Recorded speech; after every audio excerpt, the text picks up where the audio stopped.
Blessed Sunday po sa lahat. So may nagtanong sa akin kanina kung ano daw ba nakikita kong future sa Live Good. Ano daw yung vision ko 10 years from now.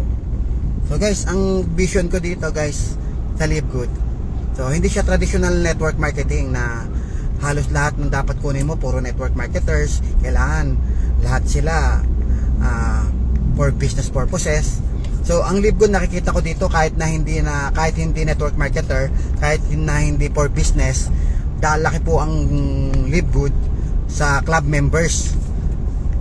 I think mga 95% club members, 5% lang po yung affiliates o distributor na tinatawag sa ibang company, kumbaga network marketer. So 5% lang po yun, yung mga for business purposes lang. 95% club members po, yun yung nakikita ko sa kanya. Kasi hindi na po siya traditional MLM. Nilagyan siya ng concept ng MLM, pero almost 95% club membership lang talaga ang promotion ng company. So kaya legit yung mga murang product, legit yung mga quality products, legit po yung membership club na hindi po siya ginagamit lang for the sake of MLM, ginamit lang yung club membership. So hindi, talagang club membership po siya na nilagyan po siya ng MLM. Okay, so ngayon, ano yung nakikita kong future ng Live Good? Okay, sa 10 years from now. So, kung ikaw affiliate ka na, isa ka sa makikinabang. Kasi, ang promotion ng Live Good, tuloy-tuloy. Tuloy-tuloy ang Live Good, ang company, sa promotion, advertisement, paid ads, Google, radio, podcast, television, sa US, YouTube, at hindi lang ho US, nakakarating na po sa iba't ibang mga bansa yung mga video ng Live Good. Meron TikTok account ang Live Good, YouTube, Facebook. So marami pong magiging club members sa mga darating pang panahon. So lahat po yan user lang, user, club members, hindi po yan networker. So ngayon, bilang affiliates, tayo po makikinabang ng mga yan. Kasi meron tinatawag na auto spillover o co-op system, kasi ang company nagpo-promote, so marami magsa-sign up sa company. So yung mga magsa-sign up sa company, pwede namin bilhin yan, pwede mong bilhin yan. So lahat yan babagsak sa ilalim. Siyempre ako, pag bumili ako, babagsak sa ilalim yan kung tamaan ka, di ba? So ibig sabihin, pwede ka talagang kumita. Tayong affiliates, pwede tayong kumita. So ang maximum na income mo pag wala kang referral, $2,047 per month ka. Pag bronze ka, $4,000 ka per month. Pag diamond ka, $16,000 ka per month. O, nakuha nyo? So, ganun kaganda yung company na to. Yun yung vision ko dito, na 10 years from now, makikita nyo, ang dami ng club members sa buong mundo. So, lahat yan, ang makikinabang mga affiliates. O, kung affiliate ka, makikinabang ka. Kung hindi ka bibitaw ng membership per month. Kung loyal subscriber ka, hindi ka bibitaw ng membership per month, may kinabang ka.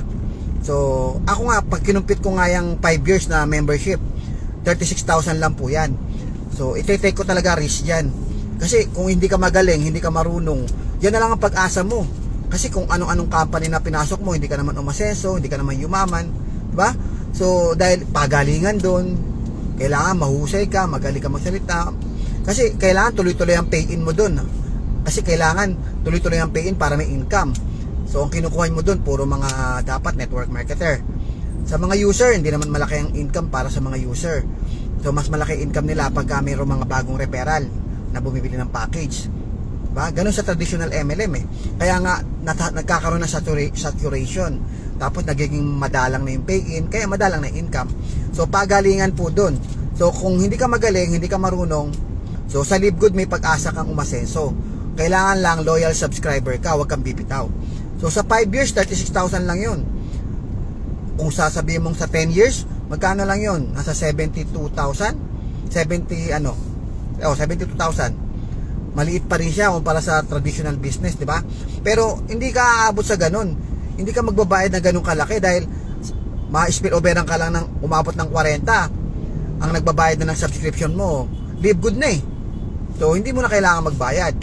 Pag tumataas pa sa 40, puro kamig na yon, puro bulsa mo na yon. So marami na kung ganyan nangyari.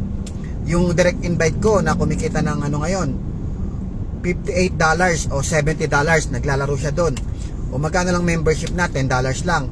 O di meron pa siyang subi. May sobra pa siya na $50. So, yun yung nangyayari. At marami pong ganyan. O ngayon, sa mga susunod na panahon, 5 years to 10 years from now, ganyan po pwede mangyari. Marami pong mga magka-club members. So, maraming papasok sa Matrix natin. O, yan yung nakikita ko. Kasi ang promotion ng company, hindi naman affiliate eh. Hindi siya nagpo-promote for affiliate marketing. Ang pinopromote niya, more on products, more on membership club. So, kaya nga, mas marami magiging members, club members, kaysa sa affiliate. So, kung affiliate ka na, samantalahin mo na yan. Huwag ka nang bibitaw ng membership mo. Huwag kang bibitaw ng subscription mo. Sabi ko nga, di ba, hindi ka na nga magaling. Tapos, hindi ka pa magtsatsagang mag-subscribe. Namuhunan ka na nga lang. Magkano lang per month? 600. Hindi mo nga mararamdaman. 220 pesos per day lang po yan. So, sabi ko nga, bumilang ka ng 5 hanggang 10 taon. Magugulat ka. Kita may Amazon. Tinan mo, viral na ngayon. 200 million members worldwide. Paano kung umabot tayo doon? Tapos hindi ka nakapwesto sa matrix mo. Bumitaw ka sa matrix mo. Tapos umabot tayo sa ganung bilang. Wala. Sana nakikinabang ka. So, ang Livegood lang ang merong ganung concept. Ang Livegood lang ang merong sistema na pwede kang kumita kahit hindi mo referral. Basta loyal subscriber ka. Nakapwesto ka sa matrix. Pwede kang mabagsakan.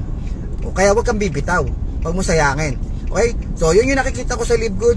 5 to 10 years from now, 95% club members, kukunti lang po ang affiliate.